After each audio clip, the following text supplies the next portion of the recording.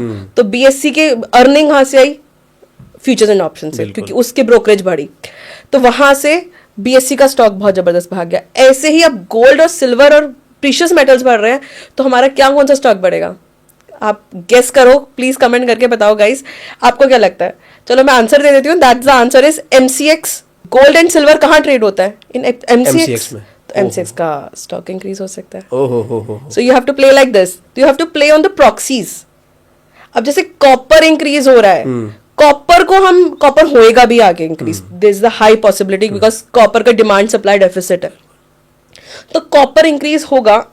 तो कॉपर का अभी तक ईटीएफ नहीं है इन इंडिया। ओके, तो कॉपर ओन्ड कंपनीज कौन सी हैं, it's like Hindustan Copper, Hindustan Zinc, Vedanta, you have to play with that. वो तो आपको रैली एंजॉय करनी है, वो तो करनी है आपको, कुछ एसेट एलोकेशन से करनी है, कुछ स्टॉक्स में भी कर सकते हैं। ऑसम ऑसम, ये व्यू पॉइंट तो मतलब आपने आउट ऑफ द बॉक्स ढक्कन खोल दिया सबका। एक लास्ट क्वेश्चन और पूछना चाहता हूँ, रिलेटेबल है इससे। गोल्ड का आपने बताया, सिल्वर की अगर बात करें, सिल्वर में रैली पे चल रहा है, बहुत फास्ट जा रहा है।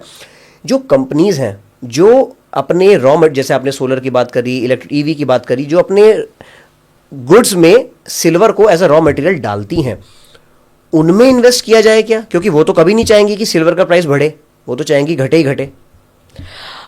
तो उनके रॉ मटेरियल्स बढ़े हैं, जो सिल्वर माइनिंग में है हाँ, उनके ले सकते हैं जी। जैसे बॉक्साइट में, अगर जैसे सारे प्रीशियस मेटल्स है, बॉक्साइट में करना है तो आप आशापुरा माइन कैम है, ओके, ये स्टॉक पे देख सकते हैं। सुंदर मैग्नीज स्टॉक है एक। अगर आपको एल्यूमिनियम पे आप बुलिश हैं तो you can go for the NALCO, National Aluminium. You have to relate like this. आपको उसके रॉ मटेरियल पे नहीं, जो उसके माइनिंग में और उस चीज के लिए यूज हो रहा है, वो प्रोडक्ट यूज होता है, उस पे आप फोकस कर सकते हैं। मजा आ गया, मजा आ गया नेहा जी। भारत का यूथ आज के टाइम में छलांग लगाना चाहता है, ऊंची छलांग लगाना चाहता है, ट्रेडिंग में आना चाहता है, उनके लिए क्या सलाह है? लर्निंग, सबसे पहले लर्निंग। और पैसा लगाना है तो छोटे पैसा एक साथ, आप चाहे 1000, चाहे आप 10,000 से करो, चाहे लाख से मिलो, लर्निंग सेम मिलनी है। तो ट्राई टू डू विद 10,000। आपको क्यों लाख से आपको सीधा स्टार्ट करना है? एंड स्पेशली अगर आपको किसी की गाइडेंस ले रहे हो, किसी को मेंटर मान रहे हो, तो उसको पहले बैकग्राउंड भी चेक करो। फ्लेक्सेस में मत आओ, फ्लेक्स बहुत चल रहे हैं, और जो सही होगा वो फ्लेक्स नहीं करेगा। ओह यस, वो फ्लेक्स करने की जरूरत ही नहीं है। Don't go with the flex and basically go with the SEBI RAs, चाहे मैं हूं चाहे कोई और हो, बिकॉज दे आर रजिस्टर्ड, तो उसके पीछे कोई रीजन तो होगा ना। तो होगा, सही बात। जस्ट सेबी ने अगर रजिस्टर्ड करा है तो गो विद दैट। आपने वो एग्जाम क्लियर करा है, वो सबकी बस की बात नहीं है। ठीक है जी। अच्छा, जो आपने अभी बात बोली कि 10,000 लगाओ या 1 लाख लगाओ, तो क्या मैं ये मान लूं वो डूबने तो है ही स्टार्टिंग में? इट डिपेंड्स कि आपने किसकी गाइडेंस लिया और किसकी स्ट्रैटेजी ली है। ओके, ठीक है जी। अगर आप ऑप्शंस में कर रहे हो, हाँ डूबने हैं या नहीं, उसका पीछे का रीजन है आप किस में जा रहे हो। अगर आप अपना ऑप्शन बाइंग में जा रहे हो तो ऑब्वियसली वो डूबने हैं। ओके, मान के चलो कि मैं एक 15 साल का लड़का हूं, क्या मैं ट्रेडिंग को फुल टाइम करियर ले सकता हूं? I don't think so. मेरा तो बिल्कुल आंसर इसके लिए नो रहेगा हमेशा। बहुत नए नए बच्चे कर रहे हैं, but from my side it's always no to this, because आपको पहले अपनी स्टडीज कंप्लीट करनी चाहिए। स्टडीज और अपना एक एक्सपीरियंस जब तक नहीं आता, मुझे नहीं लगता ट्रेडिंग में क्या चाहिए ना, पेशेंस चाहिए, ठहराव चाहिए, ठहराव, पेशेंस। आपको, मुझे लगता है आप और मैं जब 20s में थे तब हमारे अंदर वो ठहराव और पेशेंस नहीं था जो आज है। ऑटोमेटिकली है ना, हमने कुछ खास नहीं करा लेकिन आया, ऑटोमेटिकली आया। जो ठहराव आता है, जो वो पेशेंस आती है, वो विद टाइम आती है, विद एक्सपीरियंस आती है, विद स्टडीज भी आती है। ट्रू। आपको एजुकेशन आपको बहुत कुछ सिखाती है। और अगर आप ट्रेडिंग, मैं ये नहीं कहती कि नेगेटिव ही सोचना चाहिए, बट आपको हमेशा सेकंड ऑप्शन लेकर चलना चाहिए। तो हमेशा पहले स्टडीज कंप्लीट करो, अपना एक माइंड को इतना ब्रॉड कर लो, उसके बाद ट्रेडिंग करो। ट्रेडिंग करनी है साथ साथ कर लो, थोड़ी बहुत करो। आप ये सोचो full time career, I don't think so. May be बहुत लोगों के लिए मैं अपोज, बहुत ही कहेंगे ये क्या कह रही है ma'am, but this is my view. Wow, लगभग मेरा भी यही व्यू है नेहा जी, पर मैं बोल नहीं रहा था क्योंकि एक एक्सपर्ट बोलेगा तो लोगों को ज्यादा समझ में आएगी बात। एब्सोल्युटली जी, ठीक है। और मैंने देखा है अक्सर मेरे भी रिलेशन में कुछ लोग हैं, बच्चे लोग हैं, कर रहे हैं और they are very much ambitious कि यार उनके करना है। मुझे ऐसा लगता है कि वो SOS में मरे जा रहे हैं, शाइनी ऑब्जेक्ट सिंड्रोम। दूर के ढोल सुहावने दिख रहे हैं कि ऐसे हो जाएगा, ऐसे हो जाएगा, ऐसे हो जाएगा, और फिर ऊपर से जो आप दिखा रहे हो ना कि फ्लेक्स कर रहे हैं, ग्रीन स्क्रीन दिखा के ऐसा हो गया, वैसा हो गया। क्योंकि ये दुनिया थोड़ी शो ऑफ दुनिया है। बिल्कुल। तो जितना आप असलियत में जाएं, शो ऑफ में ना जाएं, उतना ही अच्छा है जी। शो ऑफ में तो आधे लोगों की बर्बाद भी है, आपको सबको पता ही होगा। करेक्ट। शो ऑफ करने के लिए आज हम भी बोलते हैं हाँ नहीं करना चाहिए, ये करना चाहिए, वो करना चाहिए, बट रियलिटीज में रहें। हम पॉडकास्ट कर रहे हैं तो आई गेस किसी को हमारी इससे वैल्यू मिले, समझदारी मिले, जो वो ज्यादा अच्छा। हमारा फोकस यही रहेगा। जी बिल्कुल, एब्सोल्युटली। अच्छा, why does the mental urge to get it back almost always lead to a bigger loss? Okay. It is always because we are in the revenge trading. This is called a revenge trading. अच्छा मैंने इतना loss करा, मैं इतना तो कमाऊंगा ही। भाई stock market को नहीं पता ये बात। Yes. शेयर मार्केट को नहीं पता, मिस्टर मार्केट को नहीं पता। आपने 100 रुपए की चीज ली थी, वो अब 80 रुपए आ गई है। उसको पता है कि मेरी क्या वैल्यू है स्टॉक की। Yes. कई लोग लेते हैं 100 रुपए में स्टॉक लिया, अगर वो 80 आ गया, वो कहते मैं तो तभी बेचूंगा जब 100 रुपए आएगा। बट उसको क्या पता है कि वो आपने 100 रुपए में लिया। इमोशन थोड़ी जानता है। इमोशन थोड़ा जानता है। इट इज लाइक उस स्टॉक की वैल्यू है इतनी कि वो 120 या 100 रुपए जाएगा, तो आप वेट करो, नहीं तो निकल जाओ। अब फॉर एन एग्जांपल, मैंने ही अभी स्टॉक्स लिए हुए हैं, बहुत सारे स्टॉक्स लिए, लेकिन एकदम से नीचे आ गए क्योंकि ओवरऑल मार्केट का ट्रेंड नेगेटिव चल गया एकदम से। तो हमें उसकी वैल्यू पता है कि वो जाएगा ऊपर। It is the market scenario only, we are waiting. जब जिस स्टॉक में मुझे दिख जाता है कि मार्केट का सिनेरियो नहीं, ये तो इसकी अर्निंग्स फॉल कर रही हैं, या ये आगे इसका स्कोप बिगड़ गया है, इसके अंदर कुछ गड़बड़ हुई है, या तो उसने कोई उसके ऊपर ऑर्डर्स आ गए, इनकम टैक्स का ऑर्डर है, कुछ भी आ गया, तो हमें उसमें से निकलना है। सिंपल। आपको बिल्कुल ब्रूटल होना पड़ेगा जब आपको दिख रहा है कि आपका स्टॉक की, आपका बिजनेस में गड़बड़ हुई है, आपको निकालना है, दैट्स इट। और आपको दिख रहा है कि वो चलना है, अभी थोड़ा सा गड़बड़ हुई है लेकिन चल सकता है, यू हैव टू वेट। चाहे वो 100 का 50 रह जाए, ठीक है, 100 का चाहे 50 रह जाए। बेसिकली जब भी आप स्टॉक लेते हो, पता नहीं 15-20% एकदम से ऊपर जाएगा या नीचे, किसी को नहीं पता। फाइन। हाँ, आपको टेक्निकल्स लगाने हैं अपने स्टॉक्स में, फंडामेंटल्स निकाले। टेक्निकल्स के वेज होते हैं। 30 वीकली EMA के अगर ऊपर जा रहा है, 30 वीकली EMA के अगर ऊपर जा रहा है, दैट मीन्स उसका ट्रेंड पॉजिटिव है, तो टेक दैट। ये छोटी छोटी चीजें आपको सीखनी पड़ेंगी और उसके बाद आपको ट्रेड कर सकते हैं। बिल्कुल। अच्छा, आपने बताया कि जैसे कुछ जुडिशियल उसके ऊपर कार्रवाई चल गई है, या फिर कुछ नोटिस सर्व हो गया है, कुछ ऐसे सर्च एंड सीजर ऑपरेशन हो गया है, इनकम टैक्स का, GST का, ED का, तो 90% केस में तो वो आउट नहीं होता, मतलब नहीं पता चलता पब्लिक को। नहीं, अनाउंसमेंट्स आ जाती हैं बिल्कुल पब्लिक। आप जाओ, आप स्क्रीनर पे जाओ, अनाउंसमेंट्स पे क्लिक कर दो। स्क्रीनर बोले तो screener.in, इट्स अ वेबसाइट। वहां पे आप अपनी वॉच लिस्ट बना लीजिए कि ये मैंने स्टॉक्स होल्ड करके, और वहां पे अलर्ट लगा दीजिए। ओके। आपके पास अलर्ट आ जाएगा मेल पर कि इसकी ये अनाउंसमेंट आई है। Oh my God. तो बोर्ड मीटिंग डल गई है। हाँ। ओह। इवन आपकी बोर्ड मीटिंग, छोटी सी बोर्ड मीटिंग अगर इसका भी अनाउंसमेंट आएगा, तो आप you have to be updated कि आपके ने इस कंपनी में लगाया है, तो इस कंपनी में क्या चल रहा है। अपडेटेड रहना आपकी रिस्पांसिबिलिटी। और वो बहुत इजी है, that is very easy right nowadays. जी। अच्छा नेहा जी, 90-90-90 रूल कुछ होता है। It is said that 90% of the traders lose 90% of their money in 90 days. क्या कहता है ये रूल? या दैट हैपेंस जो ऑप्शन बाइंग करते हैं। ऑप्शन बाइंग, ठीक है जी। जो भी तुरंत मनी 21 डेज में डबल वाला पैसा कमाना चाहते हैं, उनका पक्का होएगा। अब उसमें समझने वाली बात है, एक ऑप्शन बाइंग में ना 2 वैल्यूज होते हैं, एक होती है इंट्रिंसिक वैल्यू और एक होती है टाइम वैल्यू। विद टाइम, चाहे वो ऑप्शन का प्रीमियम बढ़ा है या कम हुआ है, ऑप्शन का प्राइस बढ़ा है कम हुआ है, उसके अंदर एक टाइम वैल्यू, वो तो डिके हो ही रही है, तो पैसा जा ही रहा है, तो it is a zero sum game, तो गिरेगा ही ना वो, तो दैट्स द रीजन। और आपने बिना समझ के करा है तो ठीक है, तो 90 डेज में जीरो ही होना वो पैसा। तो so the crux of the story is कि मार्केट में ना बहुत सारे अक्षय कुमार बैठे हैं, आपको राजपाल यादव नहीं बनना है। बिल्कुल। ठीक है जी। कई बार मैंने देखा है ट्रेडिंग को लोग गैम्बलिंग से भी तोलते हैं, तो एक बिगनर कैसे समझे इसका डिफरेंस को और कैसे आगे बढ़े?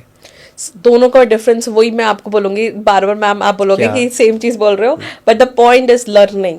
Only learning. आप ऑप्शन बाइंग करो, ऑप्शन सेलिंग करो, स्विंग ट्रेडिंग करो, अगर आपने समझ के करी है चीजें तो you are not a gambler. You are, आप, मैं कह रही हूँ आप ड्राइविंग स्विमिंग ही कर रहे हो, आपने सीख के नहीं करी तो आप गैम्बलर ही हो गए उसमें भी। कैसीनो हो गया, वो भी गैम्बलिंग हो गई। ऐसे ही ऑप्शंस में भी है और ऐसे ही स्विंग ट्रेडिंग में आप सीख के कर रहे हो, समझ के कर रहे हो और आपको पता है कहाँ पर मुझे कट करना है अपना, स्टॉप लॉस लगा के कर रहे हो, तो you are not a gambler, you are doing in a very, you are doing a business कि हाँ ठीक है, लॉस भी है, प्रॉफिट भी है, प्रॉफिट यहाँ पर लेना है हमें, लॉस यहाँ पर लेना है। जी। वैसे मोस्ट ऑफ द केसेस में मैंने देखा है गैम्बलिंग, ऑफ कोर्स उसमें लर्निंग जैसा कुछ नहीं होता, बट उसमें भी लर्निंग आ जाती है टाइम के साथ। हाँ, अगर आप डिसिप्लिन फॉलो करते हो। Discipline, yes yes yes, discipline, patience. जी बिल्कुल। एंड साथ साथ आप लिख रहे हो ना, जर्नलिंग कर रहे हो, अच्छा मैंने ये करा था तो ये हुआ, ये करा तो ये करा, फिर आप 5 ट्रेड्स को, आप 5 ट्रेड्स के या 5 गैम्बलिंग भी कर रहे हो तो आपको थोड़ा एक, आप उसको चेक कर लो कि कहाँ पर मैं विन करता हूँ, कहाँ पे मैं लूज करता हूँ, उसको एनालाइज करोगे, स्ट्रैटेजी आ जाएगी आपकी, आ जाएगी बिल्कुल, चाहे वो गैम्बलिंग हो चाहे कुछ भी हो, बिल्कुल दैट्स द सेम थिंग ना। एब्सोल्युटली। नेहा जी, एक चीज है, एक यूनिवर्सल ट्रूथ है that boredom is a super power. Boredom is a super power. Being a business owner मैं हमेशा बताता हूं कि आप जितने बोरिंग काम को बार बार कर रहे हो ना, मेन पैसा आप वहीं पर कमा रहे हो, right. जो नॉर्मल आदमी नहीं करना चाहता कि अरे सर बेकार लग रहा है, मजा नहीं आ रहा है, डोपामाइन नहीं आ रहा, या डोपामाइन नहीं आ रहा, बिल्कुल। तो ट्रेडिंग में बोर्डम की क्या डेफिनेशन है?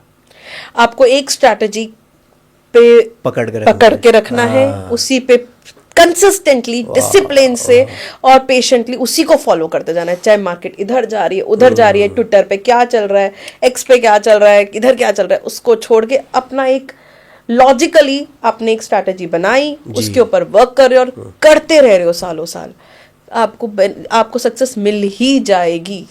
श्योरिटी है उस चीज की, उसकी श्योरिटी। ये तो स्टैम्प पेपर भी लिख के दिया जा सकता है कि कोई अगर प्रॉपर एक ही स्ट्रैटेजी को प्रॉपर तरीके से डिसिप्लिन से फॉलो कर रहा है, वो विन करेगा ही करेगा। ओह माय गॉड, ठीक है जी। नेहा जी, ईगो और स्टॉप लॉस का क्या खेल है, क्या रिलेशन है? बहुत बड़ा रिलेशन है।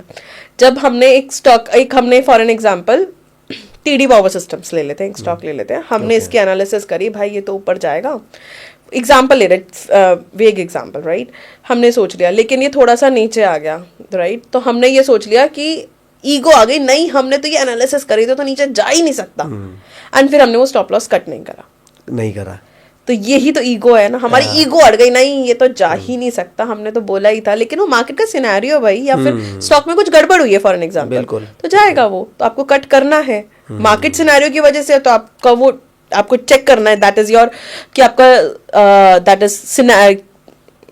इज लाइक आपको कितने टाइम पीरियड के लिए आपने लिया है। अगर आपकी लॉन्ग टर्म इन्वेस्टमेंट आप होल्ड करोगे, अगर आप long term investment as a swing trade लिया तो आपको कट करना है। तो ये आपको एनालिसिस करनी है कि you are a short term trader और अ लॉन्ग टर्म ट्रेडर, ये आपको एनालाइज करना है। बिल्कुल ठीक। और कहना आपका मार्केट थोड़ी जानती है इमोशंस आपके, क्या आप ईगो में बैठे हो। बिल्कुल ठीक है जी। नेहा जी, डिटैचमेंट, मैं सेल्स ट्रेनिंग कंसल्टिंग कंपनी चलाता हूँ, मेरे पास जितने भी क्लोजर्स हमारे साथ जुड़ते हैं या फिर मैं सेल्स जब सिखाता हूँ, मैं डिटैचमेंट का गेम सिखाता हूँ, डिटैचमेंट की साइंस सिखाता हूँ। वो साइंस ये कहती है बॉस, जब आप सेल्स में हो तो आपको नो भी बर्दाश्त करनी पड़ेगी। शायद 10 लोगों से आपने मिला, 10 के 10 की नो आपको बर्दाश्त करनी पड़ेगी, आपको पॉजिटिवली लेना पड़ेगा। ट्रेडिंग में वो बर्दाश्त, उस ट्रेडिंग से कैसे आप रिलेट कर पा रहे हैं डिटैचमेंट को, आपको डिटैच करना पड़ेगा अपने आप को उस स्टॉक से। बहुत ज़्यादा इंपॉर्टेंट है। कई बार क्या होता है, हमने ना बहुत एनालिसिस कर ली, सब कुछ कर लिया, फिर एकदम से उसमें न्यूज़ आ गई कि उसका जो मेन बिजनेस था गवर्नमेंट की पॉलिसीज की वजह से चेंज हो गया फॉर एग्जांपल, तो आपको एकदम से डिटैचमेंट तो करनी पड़ेगी ना। आपके माइंड में हो गया नहीं मैं तो लग के रखूंगा, मैंने सोचा हुआ था ये तो डबल करके ही छोड़ूंगा ये वो, तो आपको डिटैचमेंट रखनी पड़ेगी उस स्टॉक से। और कई बार ये होता है आपको बहुत चल चुका है स्टॉक, आपकी वैल्यूएशन उसकी बहुत हाई हो चुकी है, लेकिन उस हिसाब से अर्निंग्स नहीं आ रही कि ये और ग्रो कर जाएगा, कि वैल्यू हाई हो चुकी है, तब भी आपको डिटैच करना पड़ेगा। हाँ मैंने डबल कर लिया इसमें पैसा, अब मैं इसको ट्रिपल या 4 गुना करने के लिए नहीं रुकूं, I have to detach कि ये निकालो, इसको स्टॉक को निकालो, shift the money to other stock. तो detachment is very important in every case, in your sales also, in your stock market also, and in our routine life also. Very true. That is required. और मुझे लगता है नेहा जी, एक youth के लिए तो बड़ा मुश्किल है डिटैच वाला गेम खेलना। तभी मैंने कहा ना कि 20s में हम इतने इमोशनली ठहराव नहीं होता, in Hindi word we can say ठहराव नहीं होता, और 30s में हमें ठहराव होता है वो। करेक्ट। तो वही चीज रिक्वायर्ड है। बल्कि मैं कहूंगी कि आजकल का यूथ जो है उनके पास ज्यादा नॉलेज, ज्यादा अंडरस्टैंडिंग, ज्यादा अवेयरनेस है, बट ठहराव तो टाइम से ही आता है। और जो कि बिजनेस में या फिर अपना जो स्टॉक मार्केट का काम है उसके अंदर तो थोड़ा सा ठहराव, पेशेंस ये रिक्वायर्ड है। बहुत जरूरी है, बहुत जरूरी, बिल्कुल। नेहा जी, पहला 1 लाख पड़ा है मेरे पास, मैं एक स्टूडेंट हूँ, पहला 1 लाख पड़ा है, लर्निंग पे लगाऊं या फिर एज अ कैपिटल उसको? लर्निंग, बिकॉज सबसे बड़ी इन्वेस्टमेंट है अपने ऊपर। ओ यस। अगर आपने अपने ऊपर इन्वेस्टमेंट कर ली तो आप तो लाख क्या 5 लाख भी 2 मिनट में कमा लोगे ना जी, नहीं तो 1 लाख भी 2 मिनट में 1 लाख में गवा दोगे। तो जब तक आपने वो स्किल डेवलप नहीं करी है, स्किल डेवलप करो, फिर आपके पास खुद कंपनीज आएंगे, भाई मुझे हायर कर लो, हमें आपको हायर करना है, ये कर दो, वो कर दो, स्टार्टअप्स बना सकते हो आप। जी बिल्कुल।